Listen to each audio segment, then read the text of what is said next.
Assalamu alaikum and peace to everyone. Hello and welcome to Trip Talk channel. I hope everyone is having a great day today. Inshallah, I will share interesting stories and information. Let's get started. Bismillah, in the name of God. This story is about reconnecting with your first love. A fire crackles in the fireplace as the wind howls by the windows, sounding like a lovesick spirit mourning over a broken heart. A large red candle sits by the window. Its flames, though burning deep inside, the candle, after all the years of use, still fights against the drafty window. White curtains hang halfway down the window and sway in the ghostly manner from the same unseen force. Candles litter in the small cabin, providing just enough light to comfortably see and just enough to allow the shadows, a stage on the walls, to dance. An old grandfather clock stands proud in the corner of the room. Its aged red mahogany wood is a testament to the memories that lived here over the years. The snow was falling heavily and drifting to small hills just under the windows. You know, if it keeps up like this, we will surely be snowed in. Two small logs sit upon the hearth of the wood, burning brick fireplace waiting to do their duty. Above the fireplace hangs a mantel, and on it are small knickknacks and pictures of old relatives. A picture sits upon the mantel of you and I when we were kids, sitting in a canoe, making faces at the camera. A dried rose sits centered on the mantel. Though aged and fragile, it still holds its beauty, and as you look, memories flood over you. You remember coming up here with your family when you were young and walking out on the beach and seeing me next door standing on a tree log, trying to keep my balance. I walked to you and asked if you wanted to help me find skipping stones. You never skipped a stone and weren't good, but I taught you, and by the end of the summer you were skipping stones as far as I could. You remember every summer after that, and how the drive up seemed to get longer each year, due to the anticipation of being together. You knew I would meet you on the log when you each arrived. You remember stealing kisses at picnics when we thought nobody was looking, and of our secret hiding spot under the deck that really was not a secret to anyone. You recall the big weeping willow tree on the other side of the lake where we would sneak away as teenagers and learn about love. You recall our senior year riding in the passenger seat of my '89 Ford Mustang, music blaring when suddenly I pulled over in front of this roadside house and jumped out. I ran up to its flower garden and picked that rose from the rose bush and then ran back to the car in terror because a chow hiding under a tree had caught up to me and was nipping at my ankles. Having safely jumped in the car, I gave you that rose, and despite that dog jumping on the car door, I looked at you and told you I loved you for the first time, and said no matter how far apart we might be, you would always be in my heart. I promise. To that you replied, I will keep this rose forever. You remember me simply giving you a crooked smile and a wink, clearly not taking that seriously, but you meant it and you wondered if I'd even noticed it. You remember our last night and how we spent it on the beach of this cabin, where we spent time under the stars knowing the next day we would be apart. I was leaving for the military and you were going to college. Though our future was uncertain that night, we were in love and confident it was enough to keep us together. Life, however, had other plans, and despite the valiant attempts, we grew apart.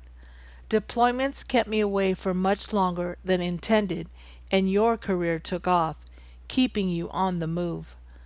Time passed, friends made, friends lost, and lovers came and went, and we eventually lost touch, but never forgotten. Social media is what allowed us to reconnect, and after continued let's do it and we wills, we finally decided to stop talking about it, meeting and instead make it happen. You thought no better place to reconnect than where it all started. Though not wanting to entertain this thought, you could not help it and wondered if after 20 years a flame could still spark. Could I even have kept my promise?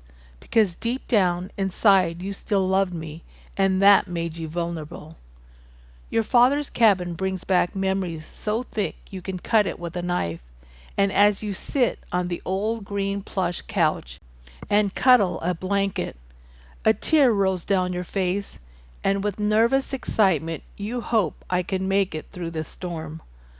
Just then the fire crackles, pulling you out of that pool of memories and back to the present. The wind continues to howl, and the steady tick of the grandfather's clock matches the beat of your anticipating heartbeat. The teapot on the old cast iron stove starts to whistle, and you get up to tend to it. And at that moment the door opens, and the bitter, frigid wind blows snow wildly inside, then shuts. Then we stood, looking eye to eye, just staring. Goosebumps travel your body as you watch me pull off the hood of my black military issued parka. 20 years, 6 tours, and numerous combat missions did not prepare me for the flood of emotions that rolled over me after seeing you.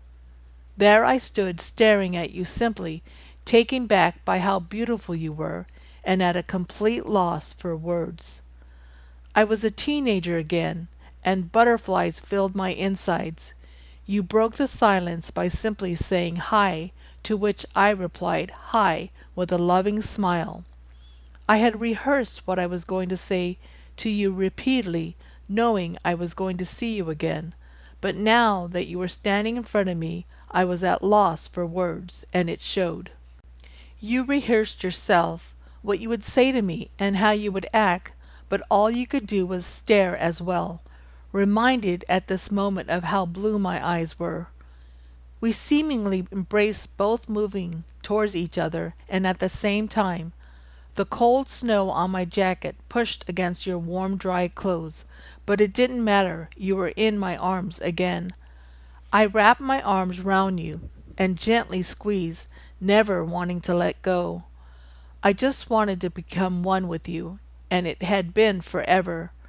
By now the teapot was screaming like our hormones, and we ended our embrace. You walked over to the stove and pulled the kettle off, and the whistling started to subside. You glanced over at me, and I was taking my coat off and wearing my full dress uniform. Medals hung from my chest, and silver stars sparkled like new fallen snow outside. I had brought in 2 small logs and set them by the fireplace and turned back towards you. We smiled at each other, and you noticed a tear beating up under my eye, and you also noticed my determination to hide it. I then made way over to you, pulled you close, and whispered in your ear. No matter how far I was, you were always in my heart, and being part of me. Then I kissed you. Chills raced up and down your body, and our lips blanketing each other, trying to become one. I placed my hand behind your head and ran my fingers into your hair, as our tongues wrestled with passion. So how have you been? Stunned by the sudden transition, you looked back at me, seeing me smile, and then started to laugh. My joke offered a natural transition before we moved too fast, and we composed ourselves. I took off my boots and made my way over to the couch, and you grabbed mugs and poured us tea and set the kettle back on the stove. I watched you move subtly, swaying as you walked. You ruffled your hair with both hands and let your soft blonde hair fall back onto your shoulders. As you made your way back to me, you pulled your hair up in a bun, trying to fix what my fingers left a mess, revealing the elegant lines of your neckline. You were just wearing a tan sweater like a turtleneck and jeans which fit your body like a glove, yet not so tight to imply to anyone that is all you had to offer. Your eyes glared at me in a seductive and gentle way, and I knew you were trying as hard as I was not to let things get physical too fast. You sat next to me and placed your head on my shoulder, and I put my arms around you, pulling a blanket up over you, so you were completely leaning against me. You pulled your legs up on the couch and held your cup of tea with both hands. The fire added warmth, but without it we would have been warm. "Hey, is that Rose?" I questioned in a shocked tone, to which you simply smiled and replied, "What Rose?" We continued to talk, laugh, and even cry, and it was the most comfortable place I had been in a long time. I was running my fingers through your hair, keeping it behind your ears, as my hand gently rubbed your other arm. The candles were starting to die out, and the fire just a little flame. Burning wood hinted at the air, and shadows continued to dance on the walls. The fires cracked, and the wind howled, and you were asleep in my arms, where you should be. This is the end of the video.